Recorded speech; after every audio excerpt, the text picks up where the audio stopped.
สวัสดีครับเพื่อนๆพบกันอีกแล้วนะครับ EP นี้ก็จะเป็นอีก1 EP ของความพิเศษนะครับเนื่องจากผมและเพื่อนๆนะครับได้นัดทานกาแฟกันหรือเรียกกันว่ามีตติ้งนั่นเองนะครับก็จะมีเพื่อนๆหลากหลายท่านนะครับที่มาร่วมแจมกันนะครับรวมไปถึงรถที่นำมาแต่ละท่านเนี่ยก็หลากหลายรุ่นนะครับซึ่งในทุกๆงานมีตติ้งนะครับผมก็จะมีสติ๊กเกอร์เป็นของที่ระลึกนะครับไว้ให้กับเพื่อนๆที่มาในงานนะครับอันนี้เป็นครั้งที่1นะครับอันนี้เป็นครั้งที่2นะครับอันนี้เป็นครั้งที่3นะครับและอันนี้นะครับครั้งล่าสุดนะครับคือครั้งที่4นั่นเองนะครับเพื่อนๆเป็นของที่ระลึกเล็กๆน้อยๆนะครับสำหรับเพื่อนๆที่มาร่วมแจมกันนะครับต้องบอกเลยว่าทุกครั้งทุกงานเนี่ยผมดีใจมากนะครับเพราะว่าเพื่อนๆที่มากันแต่ละครั้งเนี่ยก็มีไม่ต่ำกว่า 3-40 คันนะครับซึ่งในฐานะคนชวนเนาะมันก็แอบปลื้มใจนะครับแล้วก็มีความสุขไปด้วยนะ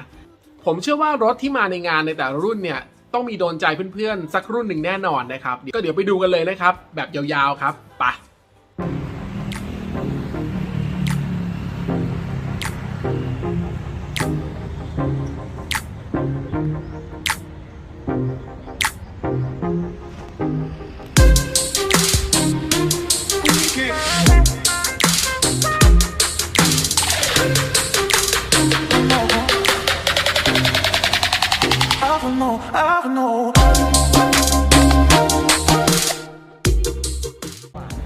รถที่มาในวันนั้นนะครับก็จะมีหลากหลายรุ่นเลยนะครับไม่ว่าจะเป็น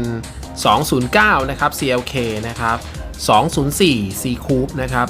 212นะครับ E Class นะครับแล้วก็209 Cabriolet นะครับหรือว่าที่เป็นหลังคาผ้าใบนะครับก็หลากหลายรุ่นมากนะครับรวมไปถึงรุ่นพี่ๆของเราก็จะเป็น W210 นะครับเป็น E Class 207ก็มานะครับ204ก็จะราวๆนี้นะครับมากันเยอะแยะมากมายเลยนะครับพี่ๆหลายๆคนนะครับที่เคยมาก็มามีตติ้งกันรถหลายๆคันที่ไม่ค่อยได้ออกงานนะครับก็วันนี้ก็ได้มาออกงานกันหลายๆคันเลยทีเดียวนะครับบางคันก็จอดอู่ทำรถนะครับไม่ค่อยได้ขับเลยนะครับพอมีมีตติ้งสักครั้งก็ได้ขับสักครั้งหนึ่งอะไรประมาณนี้นะครับก็จะเห็นกันหลายคันทีเดียวนะครับสวยงามมากๆนะครับบางคันนะครับมาไกลถึงสระบุรีบางคัน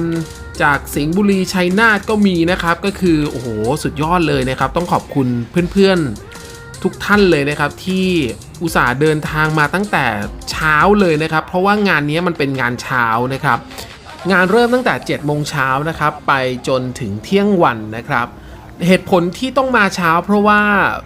ร้านที่เรามามีตติ้งกันเนี่ยเป็นร้านกาแฟชื่อดังเลยนะครับชื่อว่าดาวินคาเฟ่นะครับอยู่ตรงย่านเกษตรนวมินทร์นะครับซึ่งร้านนี้ครับถ้าเป็นวันอาทิตย์เนี่ยเราต้องมากันเช้านิดนึงนะครับเพราะว่ามีเพื่อนๆกลุ่มอื่นๆเขาก็มามีตติ้งเช่นเดียวกันนะครับถ้าเราอยากจะได้ที่จอดรวมกันถ่ายรูปสวยๆนะครับก็จำเป็นที่จะต้องมาค่อนข้างเช้านิดนึงนะครับก็ถือว่าเป็นเรื่องที่ดีนะครับเพราะเราก็มาเช้าเนาะก็จะแบบว่าร่มด้วยนะครับไม่ร้อนนะครับได้จอดใต้ร่มไม้นะครับอากาศก็ดีด้วยนะครับผมก็เดินชมดูรถต่างๆนะครับดูการแต่งนะครับล้อเบรกนะครับผมเชื่อว่าพอทุกคนนะครับมาอยู่ในสถานที่เดียวกันมาเจอความชอบแบบเดียวกันก็สามารถที่จะพูดคุยกันโดยที่เราไม่รู้จักกันได้อย่างสบายมากเลยนะครับซึ่งผมเองในฐานะคนชวนนะก็มีความสุขนะครับที่ได้เห็นภาพบรรยากาศเหล่านี้นะครับก็เพื่อนๆลองดูไปเรื่อยๆนะครับหลังจากนี้ผมจะของดบรรยายแล้วปล่อยให้เพื่อนๆดูภาพกันถึงตอนจบเลยนะครับ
I